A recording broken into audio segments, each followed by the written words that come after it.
Good morning. My name is Ray Johnson, and I am your post historian. Today is August 15th, 2015.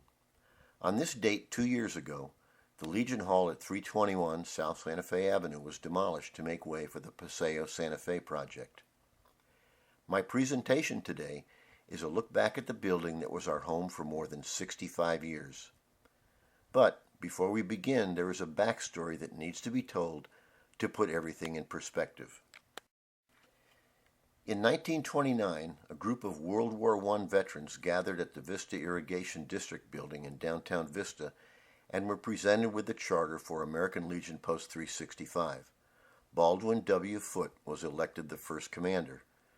Shortly thereafter, a ladies' auxiliary chapter was formed. For the first few years, meetings were held in various buildings in town. As membership grew, a decision was made to construct a building that would be the home for Post 365. With financial and material help, the Post members erected their own Post building at a site just across the street from Wildwood Park on East Vista Way, at the approximate location of Chin's Restaurant, and also the home of Gina Osborne's Art and Frame Shop. At the end of World War II, membership once again increased to a point that the original building was not large enough to handle Post events. The building was sold, and the money became the start of a fund for a new and larger building. Alvin Manning Dunn was a successful businessman and friends with many of the members of the Legion. He donated a large tract of land in Bonsall to the Post, which was sold and added to the building fund. In 1947, Mr. Dunn again entered the picture and donated a 50-foot by 100-foot piece of land to the Post. That land was located at 321 South Santa Fe Avenue. At this point, architects and builders began negotiations with the Post, and with some more financial aid from Mr. Dunn, a new building was constructed. In exchange for his generosity, the building was dedicated to his late grandson, Alvin Mayo Dunn, who was a military serviceman for the 475th Bombardment Squadron at Barksdale Field in Shreveport, Louisiana, and who was killed in a training crash in 1942 at the age of 19. For the next 65 years, the building was home for its members, the Ladies Auxiliary, a Boy Scout troop, and served the community as a gathering place for all types of special patriotic events. The success of the Post at 321 South Santa Fe Avenue, and its continued success at our present location, is a tribute to the commanders who guided and continue to guide us in our efforts to provide a place for veterans and their families.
The American Legion seal was installed in 1948 on the new post building at 321 South Santa Fe Avenue.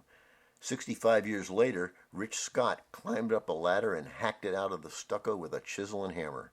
After restoration and a little paint, Rich Scott, Ray Johnson, Tom Williams, Frank Fundak, and Jerry Moore mounted it on the back bar.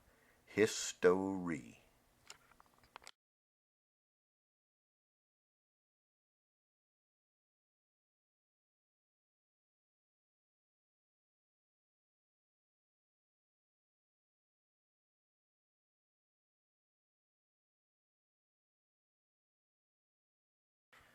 Jim Wasson gave me this photo. I finally realized that I was at the post when the trees were still there. We used to go to Padres games on a wet bus with Dutch, the bar manager, back in the 1980s. It was a very wet bus. No, not a reality show. Chris Yates got a request for the old piano that was up on the second floor. A few days before the post was demoed, a couple of guys tried to get the piano down the narrow stairs inside the building. Bad move. It got stuck. A few firemen appeared and hacked through the stucco in the foyer and rescued the piano. Javier Collazo came to the e-board meeting in February of 2013, late as usual, and told us there was a big yellow sticker on the front of the old post building. It was the beginning of the end for good old 321.